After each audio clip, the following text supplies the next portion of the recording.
Hello, Silent Hill fans. I'm Devin Shatsky, producer of Silent Hill Downpour, and this is Tom Hewlett. I'm the senior associate producer on Silent Hill Downpour. and we're going to be with you for the next 8 minutes and 30 seconds as we talk over this demo that you're trying very hard to listen to. This is footage from our demo that we're presenting at E3 this year. It's some select footage. You'll get a good idea of the feel of the game and the atmosphere. We'll try not to talk too much over it, but we'll chime in here and there as it goes along. For instance, this part right here.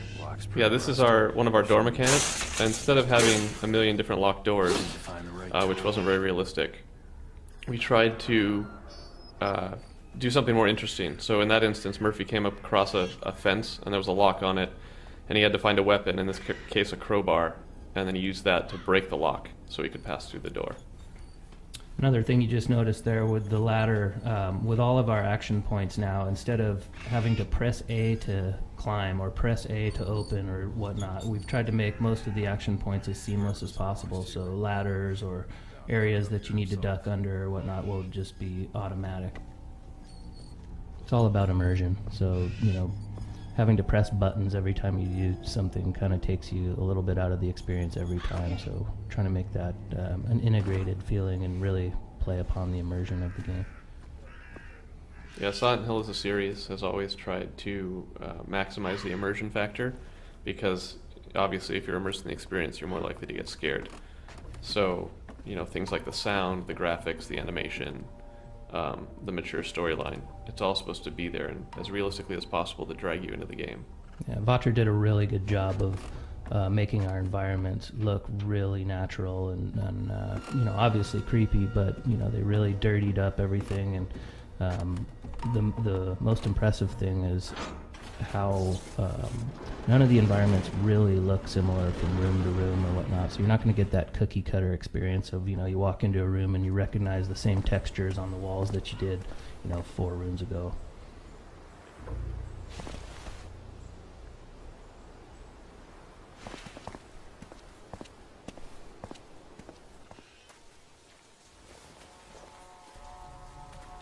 You can't undo it. Another thing we're doing for immersion is having self-talks, like we did in Shattered Memories, where instead of hitting a button and seeing some text about what the player thinks, Murphy will just sort of think to himself or say things about what he thinks. The examples you're seeing here are a placeholder for the time being, so in that last scene Murphy talked an awful lot. We're still balancing those so he doesn't sound like a crazy person or anything like that.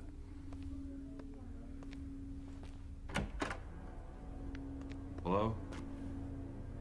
Anyone here? We've got some optional events throughout the game, so opening this cash register is not required. He's not solving an obscure puzzle or anything. He just saw a jukebox and found some money in the register. And now he can play an old fan favorite.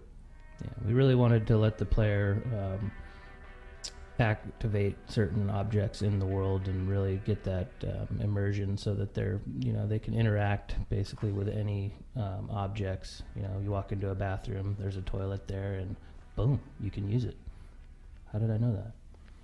But you wouldn't want to, because that would be disgusting. Gas? And here Murphy notices a gas leak, so he thinks he'll be a good Samaritan and maybe shut that off.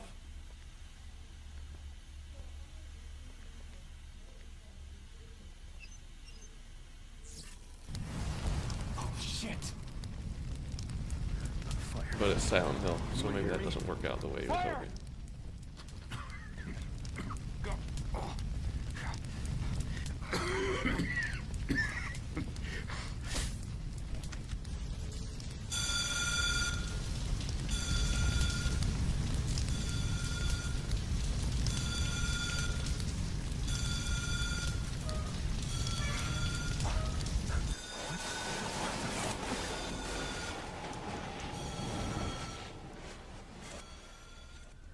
And there's our first Otherworld transition. You'll notice it had a lot to do with the water coming from the ceiling, and it did not in any way resemble the movie or Homecoming. We just want to make sure people notice that. Sometimes they miss it. It also looked nothing like Alan Wake. One key thing we try to do with our otherworld sequences in Downpour is think what you're doing change from moment to moment, so you never get too comfortable. You never really feel like you know what's going to be around the corner. We've also have a slight homage back to the older games with a lot of fixed cameras interspersed throughout the environments, which you saw an example of back there. You'll notice this still looks vaguely like the diner, but it's not the path Murphy just took to get in here. It's a totally different space. So in some of our past demo write-ups, a lot of the journalists commented about the smoke monster that chases Murphy throughout some of these nightmare sequences. That's actually was placeholder back then when they had seen the builds, and this is what it was placeholder for. We've also replaced the plane crash with a bus crash. Yeah. And we've changed Murphy's placeholder name from Jack to Murphy. This chase mechanic is obviously pretty similar to what was in Shattered Memories. People seem to like that, but they wish there was also more combat to that game. So since Downpour does have combat, we've also added in the chase sequences. So you get a nice balance of both.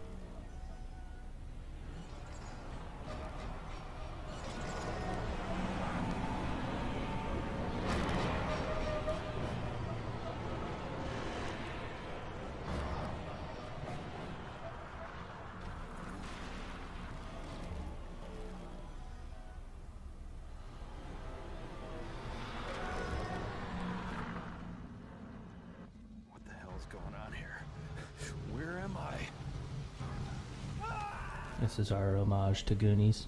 We are very big Steven Spielberg fans.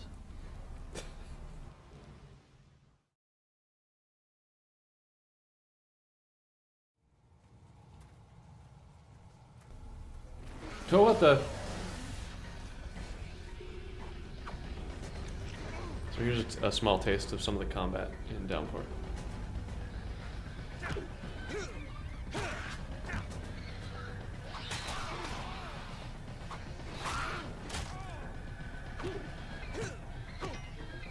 You notice Murphy's fighting with a crowbar here, but you can use objects strewn throughout the environments anywhere. So bottles, shovels, chairs, any object that you can find laying around is considered a weapon in Downpour. And you'll see instead of shifting through an inventory full of millions of objects, Murphy just walks up and picks up a weapon so he can fight with whatever's in his hand.